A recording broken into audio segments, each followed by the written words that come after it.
Continuamos compartiendo la tarde de RBC y estamos recibiendo al senador de la República y presidente del Partido Independiente, Pablo Mieres, y al diputado Andrés Carrasco. Muy buenas tardes a los dos, bienvenidos. ¿Qué tal? Un gusto. Gracias por la invitación y encantado de estar por acá. Buenas tardes, un gusto y saludo a toda la audiencia.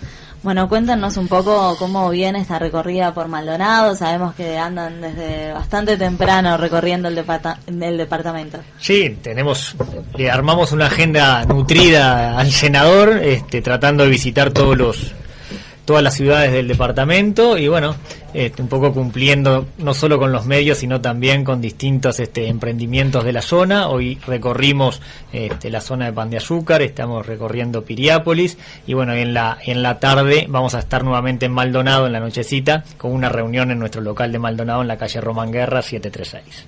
Así es. En el día de mañana también vamos a recorrer San Carlos y finalizaremos la jornada tarde por la zona de Punta del Este en la Liga de Turismo de Punta del Este. Muy bien, así les tocaron 2 jornadas de Maldonado. Vino Mieres como es habitual en él recorrer todo el país y bueno, en esta oportunidad tocó recorrer Maldonado y bueno, sin lugar a duda acompañamos en esa recorrida, en esta gira y bueno, sin duda para charlar con los medios, pero también, como decimos, con la gente y los emprendimientos de la zona. Bien. ¿Cómo viene viendo a Maldonado en este día? Bueno, a ver, está con los problemas que tiene después de una temporada que fue muy, muy mala, ¿no es cierto? Era previsible que iba a ocurrir y efectivamente así ocurrió. Nosotros tenemos siempre una dependencia de la situación regional, particularmente de Argentina, y todos sabemos lo que está pasando en Argentina y también sabemos la crisis de competitividad que tiene el país y la situación que surge de un cierto atraso cambiario que en Uruguay existe y que somos muy caros por responsabilidades propias, ¿no es cierto? No todo es contagio de Argentina, sino que el Uruguay hace mucho tiempo que está sin corregir lo que es un déficit fiscal muy abultado. Eso lleva a un incremento de tarifas y de impuestos, y esas tarifas e impuestos terminan impactando sobre los distintos emprendimientos de todo tipo, también los turísticos, y además se vuelve caro venir a veranear en Uruguay.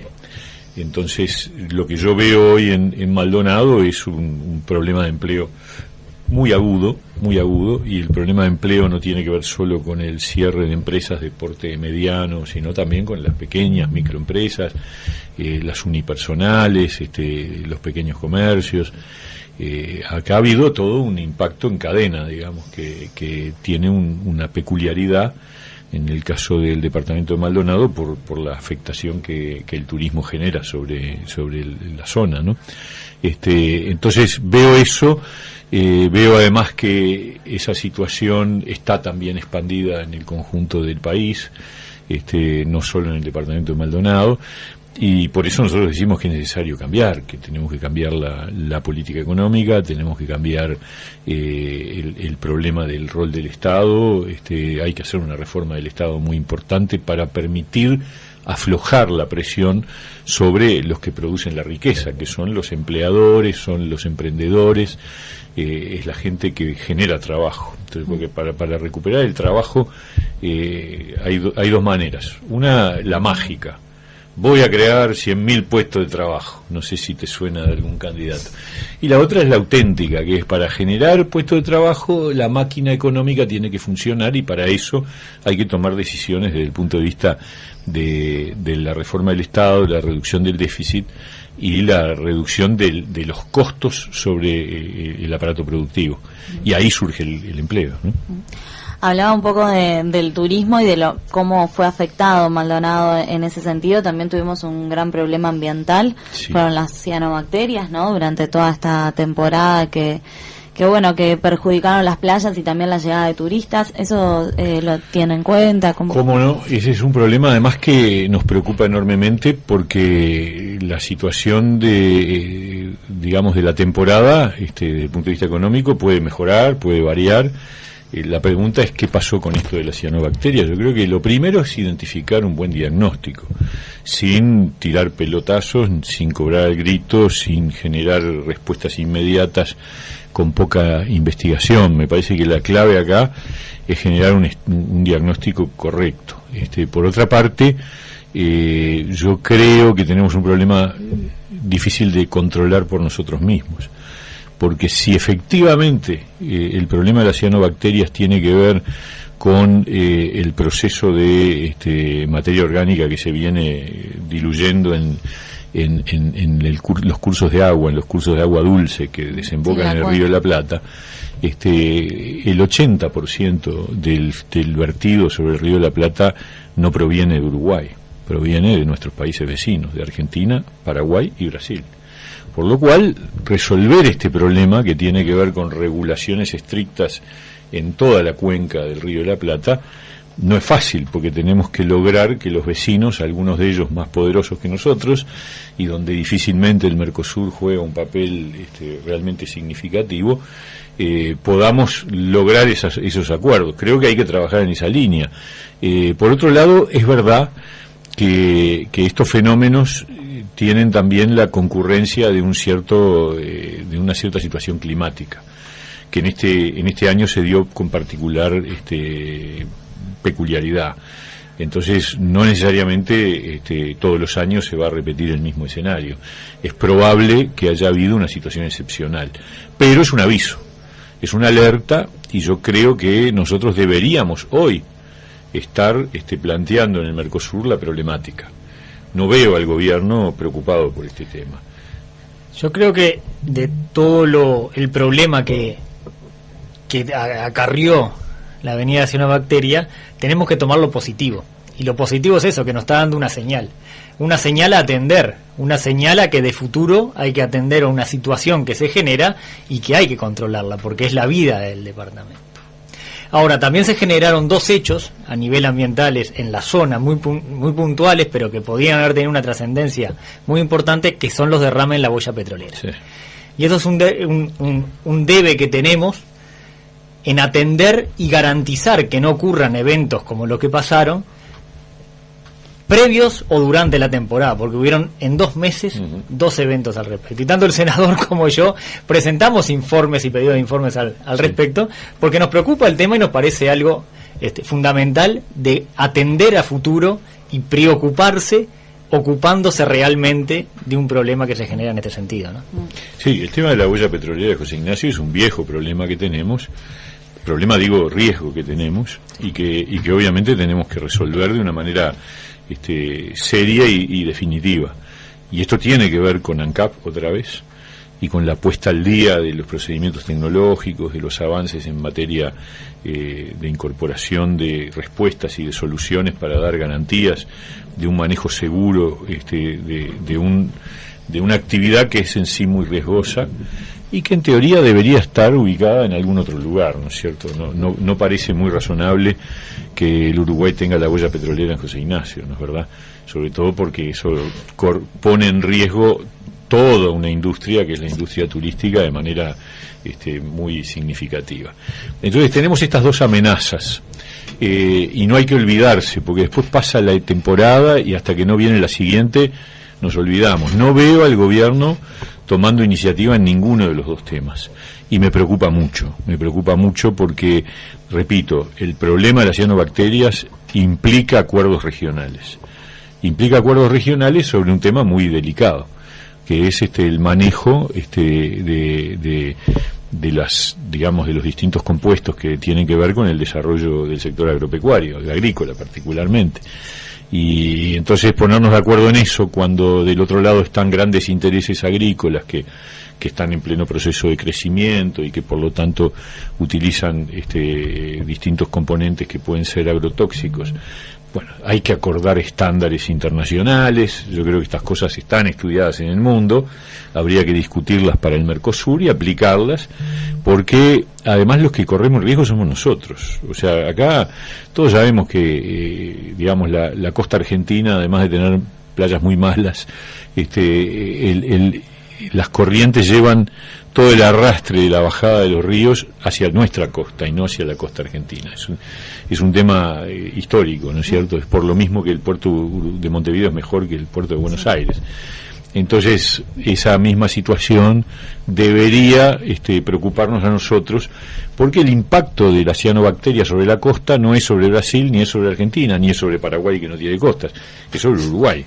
Entonces estamos solos en esa, y si no ponemos una ofensiva muy fuerte, con respaldo internacional, ambientalista, etcétera, nos vamos a encontrar con, porque además todos lo vivimos, nos arruina la temporada, ¿no? Es decir, las cianobacterias terminan generando la pregunta en el turista de ¿vendré el año que viene? Porque si me toca otra vez y no sé si no me va a tocar, la verdad que este año estuvo muy complicado, ¿no? Repito, creo que hay un fenómeno climático muy excepcional que expandió este fenómeno, pero no estamos libres de que esto se agrave, ¿no?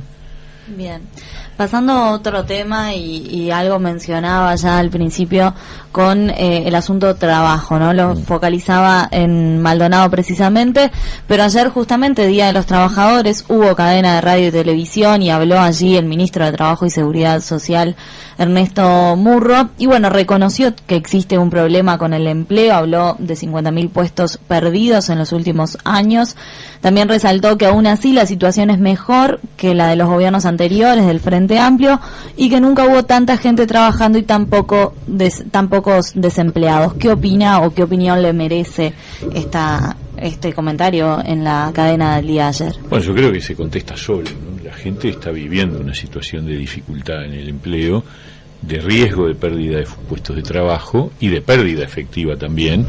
Hay que computar en esto el cierre de microempresas, de pequeños empresarios, de emprendimientos que emplean a una o dos personas y que se reducen a quedar solo el empleador encargado del emprendimiento.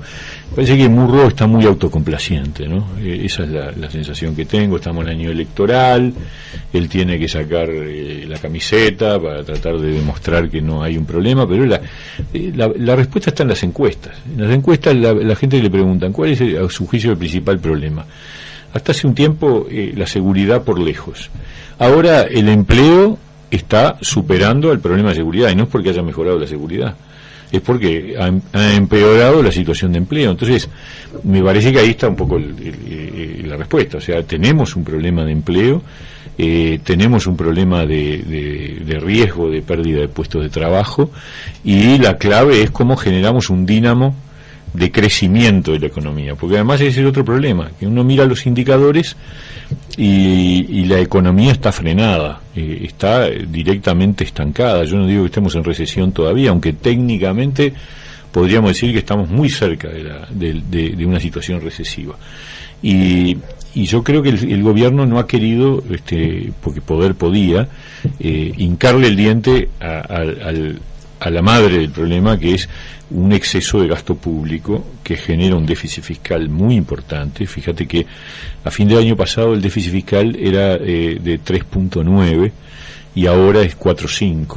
O sea que ha habido un crecimiento muy importante en pocos meses. Por eso, además, ha dejado de manifiesto que el gobierno no va a cumplir su promesa de comienzos de gobierno, de periodo de gobierno, cuando dijo en 2015 que el objetivo era, en ese momento el déficit fiscal era 3.5, y el planteo fue que lo iba a dejar en 2.5. Estamos en 4.5, o sea, 2 puntos más arriba del objetivo y 1 punto más arriba de la situación original. Y en el medio, habiendo generado un impacto cada vez mayor sobre las tarifas públicas y un impacto de incremento impositivo en más de una ocasión en estos años a través de las rendiciones de cuentas. Entonces, es un problema muy serio, que además se paga con endeudamiento. El endeudamiento hay que pagarlo de alguna manera, y ahí surge ¿quién paga la cuenta? La pagan los empleadores y los empleados, y se paga en términos de empleo, de trabajo. Así que yo creo que esa parte de la historia Murro no la contó, y es la principal parte. Y no estoy hablando en contra de los funcionarios públicos, estoy hablando en el sentido de que el Estado tiene que ser un Estado inteligente y eficaz y eficiente, y por lo tanto tiene que revisarse a sí mismo y tiene que recortar los despilfarros, la falta de control del gasto, la inercia muchas veces, porque muchas veces lo que pasa es que en una oficina hay una inercia de gasto que no se controla, no se evalúa, no se restringe cuando es necesario. Yo creo que hay mucha tela para cortar, mucha. También el Estado tiene que desprenderse de algunas actividades que no le corresponde realizar porque no son propias del Estado. En fin, todo eso es lo que hay que hacer. Lamentablemente este gobierno ya no lo va a hacer, y ese es el problema, que vamos a tener una herencia, no digo una herencia terrible, pero va a ser una herencia complicada. El Uruguay el año que viene, cuando le toque al próximo presidente, será quien será, bueno, nosotros vamos a hacer todo el esfuerzo para lograr un gobierno que enfrente estas realidades y que asuma los cambios que el país necesita. También teniendo en cuenta cómo está la región, ¿no? Con graves situaciones o problemas en Argentina y Brasil. Sí, bueno, esas son variables independientes, lamentablemente, que nos afectan, que nos impactan, sobre todo el caso argentino. Hoy el riesgo argentino, que con respecto al Uruguay, hoy el Uruguay tiene menos exposición al riesgo argentino que en otras épocas, por lo menos en el plano financiero, eso es un avance, pero sí tenemos problemas en lo que está impactando sobre, por ejemplo, el hecho de que los argentinos no vengan al Uruguay, o vengan en menor medida, en la medida de que les es muy caro. Entonces uno tiene que asumir que estas variables independientes están impactando y tiene que tomar medidas frente a eso. Hoy decía Andrés en otra nota que teníamos, hay que tomar en cuenta eso y, por ejemplo, en materia turística, incentivar y promover el turismo local, porque yo tengo que sustituir ese faltante de... Y después hay otras cosas que yo creo que el Uruguay no ha sabido desarrollar. Yo creo que hay otros mercados turísticos que no se han logrado desarrollar. El mercado paraguayo es muy incipiente, el mercado chileno es muy incipiente, y en realidad son dos países que tienen graves problemas en lo que tiene que ver con el turismo de sol y playa, ¿no es cierto? Porque en sus países, bueno, Paraguay no lo tiene, y las playas chilenas son heladas, o sea que y Chile tiene una ventaja adicional, que es que Chile toma vacaciones en el mes de baja del Uruguay, que es febrero. O sea, para los chilenos enero es un mes de trabajo, pero febrero es el mes de vacaciones. Y ahí perdemos con Miami, perdemos con las playas brasileras. Yo creo que el Uruguay debería enfocar muy fuerte la convocatoria de mercados regionales alternativos, como son Chile y Paraguay. Y en eso estamos muy jugados a la de siempre, a que vienen los argentinos y nos salvan la temporada. Cuando Argentina se complica, nos complicamos nosotros. Los brasileros, yo entiendo, Brasil en materia de turismo de sol y playa tiene una oferta interna mucho más fuerte, incluso mejor en algunos sentidos, en otros no tanto, pero en algunos sentidos compite muy bien con Uruguay. En cambio, Chile y Paraguay, por hablar de dos lugares que es barato venir, que es cerca, y que sin embargo vienen muy poquitos. Entonces hay que ponerse las pilas. Yo creo que en esto el Ministerio de Turismo ha estado Aragán, no digo Aragán porque no quiero calificar, simplemente digo hay que trabajar esos mercados, hay oportunidades, y el Uruguay ofrece cosas que ni Chile ni Paraguay tienen en materia de ese turismo. Y después está el turismo fuera de sol y playa, y ahí también estamos en el debe. Recién visitamos un ejemplo de atractivos que hay, en este caso un emprendimiento de plantación de olivos y de producción de aceite de oliva cerca de Pan de Azúcar. Bueno, hay otros por acá por el lado de Garzón muy importantes.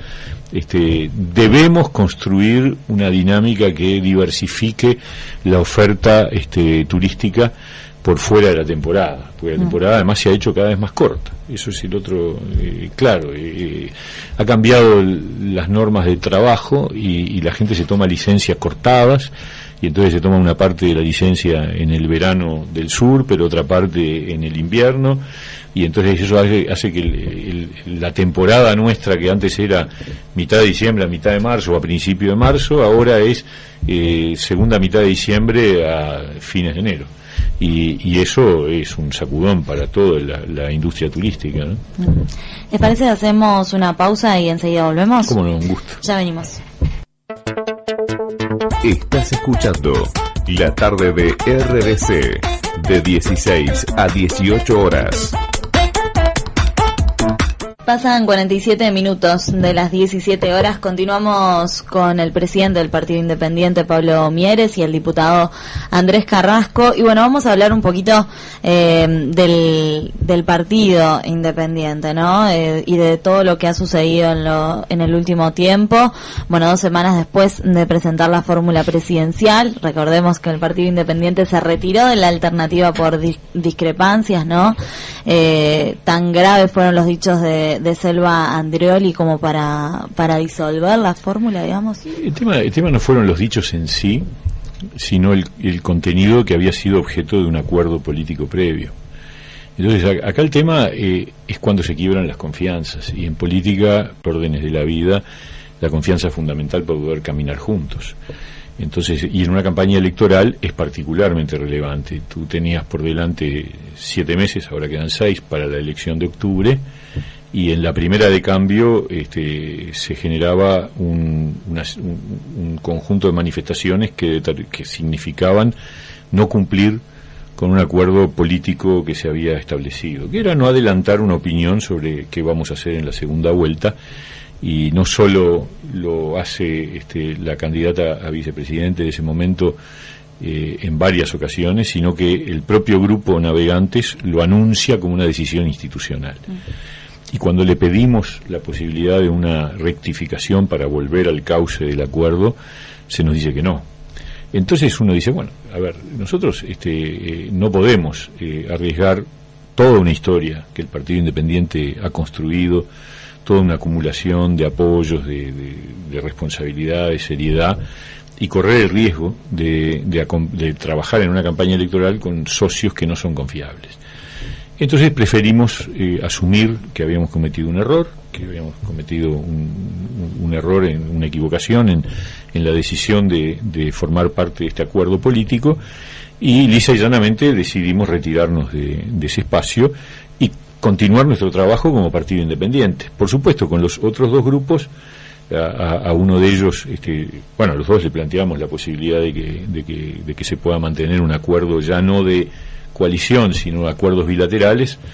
Con el grupo de Francini Valle, Avanza País, esto está funcionando.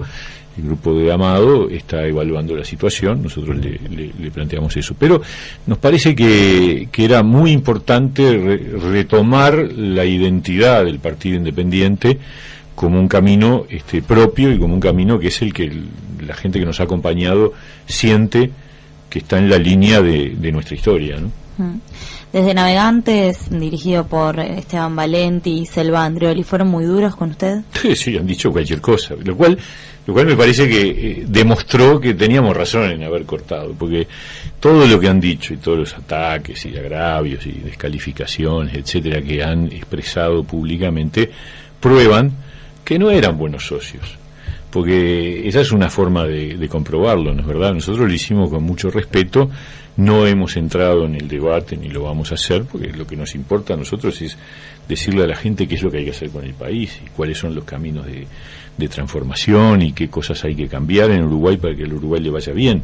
Y además pedirle a la gente que nos apoye a nosotros como partido independiente, que tenemos una historia, tenemos una trayectoria, y lo otro se terminó, pasó, y otra historia, y para adelante, ¿no? Volviendo un poco al día de ayer y a otra cadena de radio y televisión, que fue la del PIT-CNT, que hizo un repaso crítico de gobiernos blancos y colorados, también posteriores a la dictadura. ¿Qué le pareció a la cadena que hizo? A mí lo que me preocupa es que el PIT-CNT haya perdido la distancia que debe mantener cualquier movimiento social con respecto a cualquier partido político.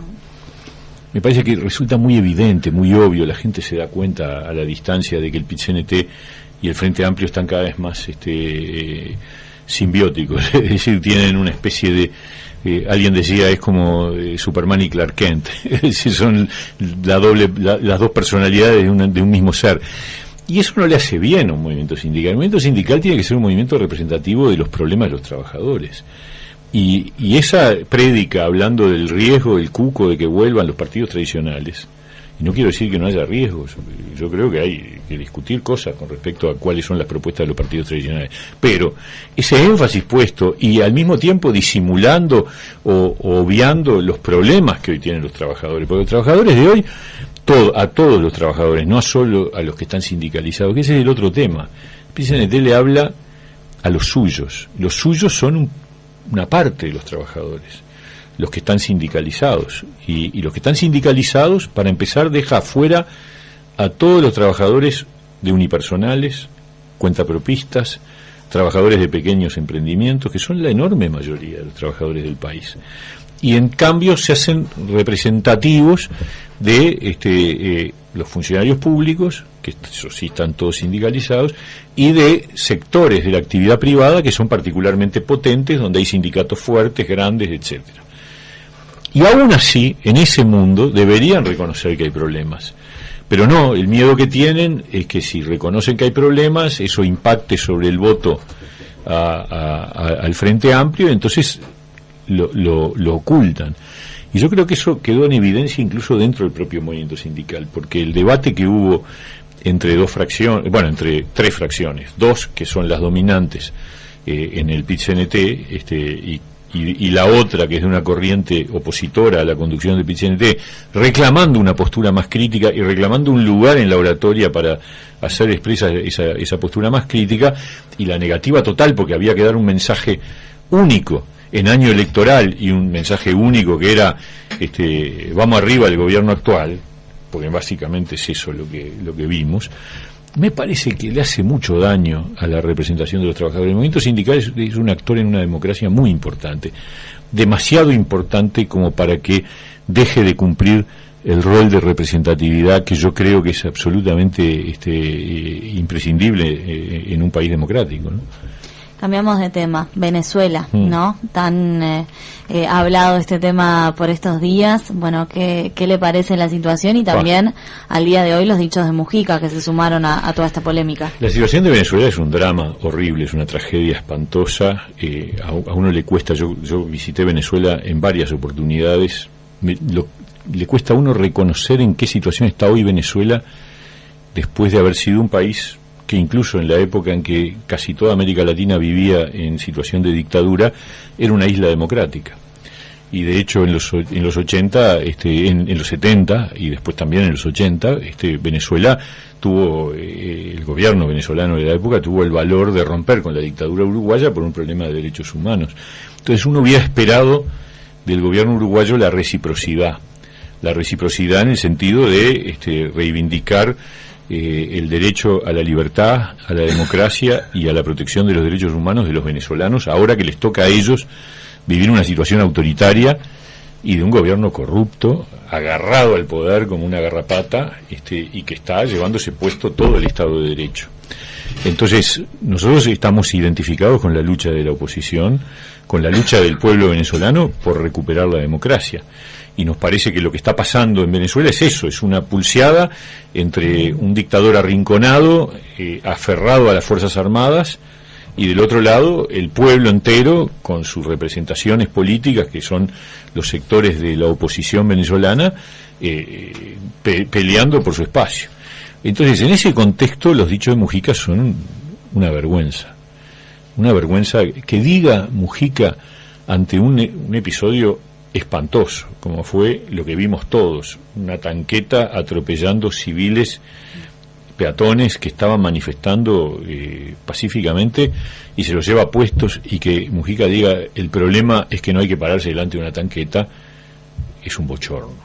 Y lo bueno que tiene esto es que de una vez por todas el mundo entero, porque esto salió en todo el mundo, el mundo entero se da cuenta de que habían inventado un héroe con pies de barro, porque toda la construcción del Mujica Superstar en el mundo, hoy supongo yo que muchos estarán preguntando ¿qué hicimos nosotros que le dijimos que adoramos a Mujica y construimos esa imagen falsa de alguien que por otra parte está aferrado a Maduro y que está defendiendo lo indefendible desde hace años? Él y una parte importante del Frente Amplio, que uno a veces no, uno se pregunta cuáles son las razones verdaderas por las cuales Mujica y mucha gente en el Frente Amplio y el propio gobierno de Uruguay nos avergüenza, y uno tiene el derecho a creer que hay razones que no se quieren confesar, pero que están puestas arriba de la mesa y que tienen que ver con vínculos que han tenido sectores del Frente Amplio o el gobierno uruguayo con el gobierno venezolano. Esa es una presunción muy lógica, ¿no?, que hay que poner arriba de la mesa, ¿no? Bien. Seguimos con otros asuntos. COSE estuvo visitando hace unos días los estudios de RBC. Habló justamente del Antel Arena y dijo que es una obra de futuro que cambió una zona de Montevideo. Ojalá hubiera sido así, pero lamentablemente estamos muy lejos de eso. Una obra que funciona una vez por mes, desde que se inauguró, digamos, desde el 1 de enero de este año. Tiene un espectáculo por mes. De aquí a noviembre creo que es menos de uno por mes. No creo que haya cambiado ningún barrio, un centro de espectáculo que prácticamente no funciona, que además nos niegan la información sobre cuánto le sale a Antel mantener abierto el Antel Arena, porque en Antel Arena mientras tanto está ahí, tiene costos de vigilancia, costos de seguridad, costos de mantenimiento, tiene personal que funciona allí, y además le pagan $35.000 por mes a una empresa norteamericana que es la que gestiona el Antel Arena. Y cuando uno entra a la página web de Antel Arena, por lo menos hasta hace unos días había 4 espectáculos pactados entre el 1 de enero y el 31 de mayo. Entonces, legítimamente, yo me pregunto si además de que nos mintieron cuando dijeron que Antel Arena salía 40 millones, salió más de 90, y hay quien me dice que todavía hay problemas con la eléctrica, que están incorporando nuevas instalaciones eléctricas porque no están en su nivel. Cuando nos dijeron también falsamente que esto era lo que hacían todas las telefónicas en el mundo, es decir, que la tendencia en el mundo era que las telefónicas construyeran arenas, y resulta que estuvimos investigando eso y no hay una sola telefónica que haya construido un solo centro de espectáculos en todo el mundo. Somos los únicos. Antel es la única empresa telefónica que puso la cantidad que puso para construir un centro de espectáculos. Lo que hacen las telefónicas, eso sí, es contratar los derechos de denominación. ¿Qué es lo que hace Antel con los cuadros de fútbol, por ejemplo? Que le pone Antel a las camisetas de los cuadros. Bueno, eso es lo que hace Movistar en el Arena de Santiago, o O2, que es otra empresa telefónica en Londres, y podríamos seguir. Es decir, lo que hacen es hacen una operación de marketing, pero nunca se les ocurre construir un centro de espectáculo. Eso es un invento de COSE para mayor gloria de ella. Y yo estoy harto de que en este país exista este tipo de cosas, que haya presidentes de empresas públicas que se sientan arriba de una empresa que es de todos los uruguayos, que no es plata de ellos, y que dedique recursos que son de todos los uruguayos para construir grandes obras para mayor gloria de ellos, y después para fomentar una candidatura. Acabamos de salir de un escándalo de ese tipo con el caso Sendic y ANCAP, donde durante años tuvimos que soportar todos los uruguayos gastos faraónicos para construir la idea de que ANCAP era una especie de superempresa, y la estaban fundiendo. Pero sobre esa base gastaron $10 millones en 2014 para promover la gestión de Sendic, que lo llevó a la vicepresidencia, y nos llevó a los uruguayos a tener que poner al año siguiente $800 millones para evitar que se cerrara la empresa ANCAP. Y apenas está esto reverberando, y tenemos este otro caso de una gestora de Antel que hizo poner al ente bajo reserva y con todas las observaciones del Tribunal de Cuentas, porque no hubo un solo gasto de Antel que no fuera observado en relación a la construcción del Antel Arena, y todos fueron calificados de reservados. Bueno, yo creo que acá los uruguayos tenemos que reaccionar. No puede ser que haya políticos, malos políticos, que usan el aparato del Estado para catapultarse a partir de obras que las pagamos todos los uruguayos. Y yo le agrego además, el Antel Arena está allá en Montevideo, y Antel es una empresa nacional, en donde se supone que lo que hemos colaborado para construir Antel Arena son todos los uruguayos que viven en todas partes del Uruguay, y sin embargo es una obra que además, para agregarle algo más, está hecha en un inmueble que sigue siendo propiedad de la Intendencia de Montevideo, que eso la gente no lo sabe, que fue concesionado a Antel por 30 años, pero el predio donde se construyó el Antel Arena es propiedad de la Intendencia, por lo tanto el Antel Arena es propiedad de la Intendencia de Montevideo, y lo pagamos todos los uruguayos que consumimos productos telefónicos, de celulares, etcétera.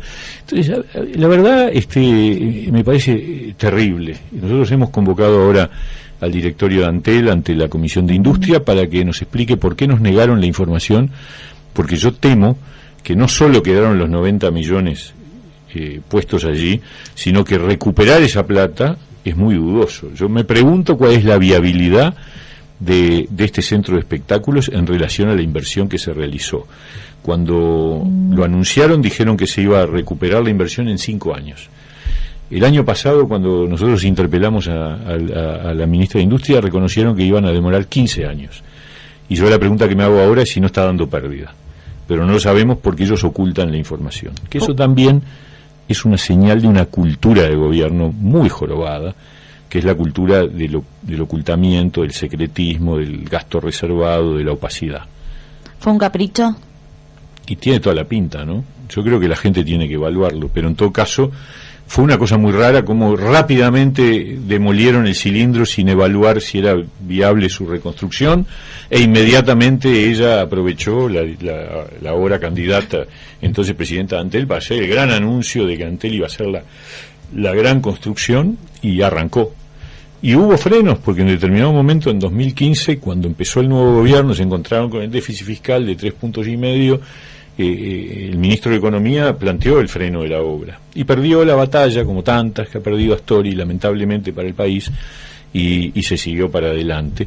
Y ahora tenemos un hecho consumado, que no sabemos si va a dar ganancias o va a dar pérdidas, pero basta con las jugadas de un uso equivocado y opaco de los recursos del Estado. Hablando un poco de la política uruguaya, lo nombraba hace un rato nomás, Sartori, usted dijo que es un fenómeno complicado. ¿Demuestra riesgo la pérdida de la calidad de la política? Yo lo que creo es que la emergencia de Sartori y de otras figuras que provienen de fuera de la política está mostrando algo que nosotros tenemos que asumir como problema, que es que la gente está insatisfecha con el sistema político. Y entonces por eso aparecen outsiders. Los outsiders nacen de que hay una oportunidad de mercado, digamos así. Y la oportunidad de mercado es que hay mucha gente que no se siente interpretada o no se siente satisfecha con los políticos que estamos en la cancha. Y eso nos debe llamar a preocupación y sobre todo a ocuparnos y a resolver ese problema. Yo creo que tiene que ver con la necesidad de resolver los problemas. Yo creo que ha contribuido mucho a esa insatisfacción la gestión de este gobierno del Frente Amplio, que ha sido realmente inerte, sin ideas, sin propuestas, sin capacidad de resolver los problemas que el país ya tenía en 2014, y también la falencia, la caída ética. Es decir, estas cosas que hemos visto, que lo de ANCAP, lo del Fondes, lo de los negocios con Venezuela, lo de Envidrio, y todo eso le ha hecho a la gente pensar, bueno, pero antes no nos gustaron los blancos y los colorados porque también cometían este tipo de vicios, incurrían en este tipo de vicios, y ahora el Frente también, entonces se genera un escepticismo, y eso es un caldo de cultivo para los aterrizajes de figuras que ven una oportunidad y se lanzan a la política. No es casual que este año tengamos varios casos de ese tipo, ¿no? Porque Sartori es el más notorio por la inmensa fortuna que tiene, que lo ha hecho además violar la veda publicitaria de una manera vergonzosa. Novik también, que es otro que ha usado la billetera, es otro que viene de afuera de la política, y nosotros junto con Talvi hasta ahora hemos sido los únicos dos que hemos salido a cuestionar esta ruptura, esta violación de un pacto que tiene que ver con las reglas de juego. Porque existe una ley que, por supuesto, tiene perforaciones y se están aprovechando esas perforaciones. Y además tiene contagio, porque como unos violan la ley, los otros que compiten también se preocupan y empiezan a adelantar la publicidad, cuando en realidad no podría haber publicidad hasta el 1 de junio. Y sin embargo lo vemos todo el tiempo en todos los canales y en muchas radios, en fin. Y eso no es culpa de los medios. El problema es que los partidos y los candidatos están violando las reglas. Entonces pero uno no hay dice, sanciones tampoco. No hay sanciones, es un problema de la norma. Y también la norma tiene excepciones, una excepción, que es la promoción de un evento, de un acto, etcétera. Y entonces inventan cualquier cosa, te dicen, te hacen la publicidad y terminan diciendo, vea en Facebook el tal día, tal hora, o sea, ridículo, en letra chiquitita, etcétera. O sea que se está traicionando el espíritu de la ley, que era evitar justamente una propaganda estridente y permanente, y además la equidad entre todos los actores. Porque si vale cualquier cosa, entonces los que tienen más plata tienen más oportunidad. Y esto está pasando en el Uruguay de hoy y me preocupa mucho. ¿Le cuesta al Partido Independiente manifestar su opinión si no participa del balotaje? No, nosotros hasta el 27 de octubre nuestro objetivo es mostrar que somos la mejor opción. Y demostrar además que el 27 de octubre se elige el próximo gobierno, porque no se elegirá el presidente seguramente, pero sí se elige el Parlamento, y el Parlamento es el que va a hacer posible las mayorías en el gobierno. Entonces, el pedirle a la gente el voto para el 27 de octubre es pedirle el voto para el momento decisivo. Y el Partido Independiente de aquí al 27 de octubre va a decirle a la gente: nosotros somos una opción de cambio y somos una opción que creemos que es la mejor opción de cambio. Y por lo tanto tenemos diferencia con el Frente y tenemos diferencia con los blancos y los colorados. Y queremos demostrarle a la gente que nos tienen que apoyar, porque cuanto más votos tenga el Partido Independiente, mejor será el próximo gobierno. Y después veremos, o sea, una vez que la gente distribuye las cartas, el 27 de octubre, y cada uno verá lo que le toca y cuál es el porcentaje de apoyo que le corresponde, y nosotros ahí nos reuniremos, y si no nos toca estar en la segunda vuelta, como razonablemente uno imagina que estamos lejos de participar de esa definición, tendremos que ver qué hacemos, pero siempre va a ser en función de cuál es el mejor interés para el país, cuáles son las cosas que hay que cambiar y qué sintonía hay con los distintos candidatos que eventualmente lleguen a esa final, y en función de ello tomaremos la decisión que corresponda. Bien, antes de que nos cuenten cómo siguen la recorrida por el departamento, Andrés estará asumiendo los próximos días como a la presidencia de la Comisión de Turismo en la Cámara de Representantes. Bueno, ¿cómo lo tiene ese objetivo, no? Bueno, sin duda es un desafío muy muy grande, en donde nos trazamos una serie de metas, y parte de esas es lograr amalgamar el contacto entre las organizaciones, entre las cámaras de turismo, las distintas organizaciones de turismo, y lo que es el Ministerio de Turismo. Lograr llevar, digamos, esos reclamos que reiteradamente hacen las distintas gremiales hacia planteos concretos con la señora ministra. Ya el año pasado, digamos, veíamos una situación, Mieres recién lo decía, la situación de Argentina se veía venir. Nosotros citamos a la ministra a la Comisión de Turismo diciendo que había que buscar una alternativa, había que buscar desarrollar lo que era el turismo local, había que trasladar lo que eran los beneficios fiscales de los extranjeros a los residentes permanentes del país, y bueno, y de esa forma tratar de minimizar el impacto, que lamentablemente no se hizo. Bueno, los resultados están a la vista, y como decíamos hoy, siempre se cortan estas cosas por el eslabón más débil, y el eslabón más débil es el trabajador que no trabajó una temporada completa, que perdió su fuente de trabajo y que lamentablemente no pudo tener una temporada feliz. Bien. Bueno, no nos queda más tiempo. Que nos cuenten cómo van a seguir por Maldonado. Tienen varias reuniones, también convocar al público, ¿verdad? Sí, en el día de hoy vamos a estar 7:30 en nuestro local partidario de Maldonado, en la calle Román Guerra 736, entre Ventura Alegre y Arturo Santano y Pérez del Puerto. Y bueno, vamos a tener un acto en donde van a estar Pablo Mieres, voy a estar yo, y va a estar también Felipe Becil haciendo uso de la palabra, el presidente del partido acá a nivel local. Mañana estaremos en San Carlos a las 2:30 de la tarde en nuestro local de San Carlos, y posteriormente a las 6:30 de la tarde estaremos en la Liga de Punta del Este, donde seremos recibidos a invitación de la propia liga con todos los precandidatos presidenciales, y bueno, en este caso es la instancia del senador Pablo Mieres. Bien, bueno, ha sido un placer recibirlos en esta tarde. Un gusto realmente, muchas gracias por la invitación. Un placer, y bueno, quedan las puertas abiertas cuando quieran volver. Muchísimas gracias. Despedimos entonces de esta manera al diputado Andrés Carrasco y al senador de la República por el Partido Independiente Pablo Mieres, y nosotros nos vamos, estamos pasaditos de hora, cerramos la tarde de RBC, gracias por habernos acompañado una tarde más. Volvemos mañana a las 4 de la tarde como todos los días. Chau, chau.